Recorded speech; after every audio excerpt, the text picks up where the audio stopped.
All right, so what we have here is a dummy smoke detector security camera. So basically this is a hidden camera that looks like a smoke detector. So let's go ahead and get this out of the box.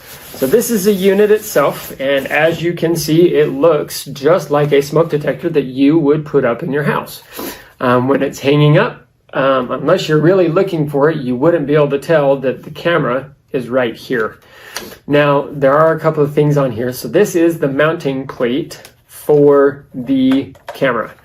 And in the box, there's also the mounting hardware that you need in order to mount it onto the ceiling, but you'll just mount it up on the ceiling.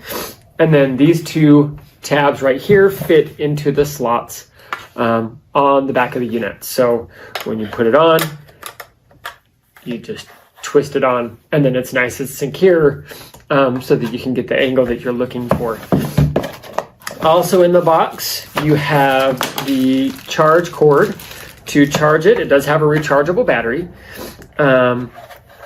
as well as you can hook up the cord to download the video that you can save on a micro SD card that can go into the slot here. Now that is not included with this, but you can usually find them fairly inexpensively in pretty much anywhere.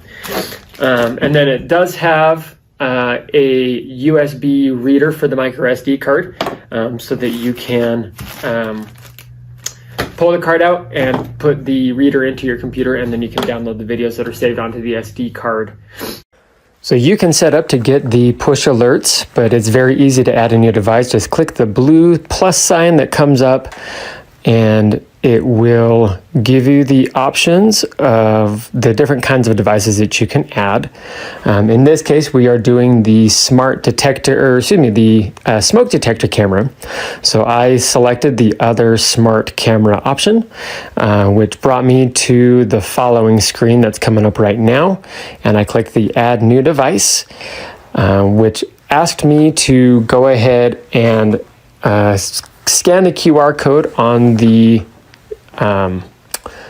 back of the camera, which was very easy to do using my camera. Just scan that QR code. Then you do sign into your home network.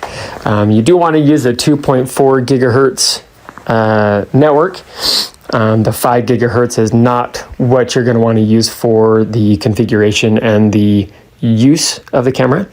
But then you will also start, you'll create a password to actually manage the device.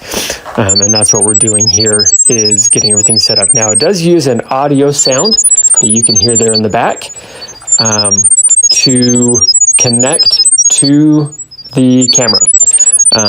It does take a little bit of time to do that, so you want to have your phone or whatever device you're using to manage the camera as close to the camera as possible, so that they can connect and connect quickly. And you'll just watch the LED indicator on the back side of the camera. It'll, with the start of the process, it'll be blinking a slow red, and then it will turn to green when it's connected. And then you'll add a place for the device. Like we said, we're going to go ahead and put ours up in our storage area. And then you can go through the actual configuration of the camera. You can do the settings to do motion detection, which is where those alerts will come from as you get everything set up. You can enable or disable the motion detection, and then have it select only, or detect only people, which is nice, so you're not getting those false notifications if, a leaf happens to go by or there's wind that's blowing branches around. But you can also draw out your detection area based on the view of the camera. And you'll see here, I tried a couple of different ways to do that. Ended up with the camera kind of going wonky also, but we were able to get back into that and finish that configuration. Pretty easy to set that viewing area, and we will slide through to the next part of this. We show that quality of video there, and you'll see up there in the top, it has the frame rate and things like that to up there so that you can keep track of how much bandwidth you're actually using as you're looking at it. Now, one of the other things that is really nice about this is the fact that it does have night vision.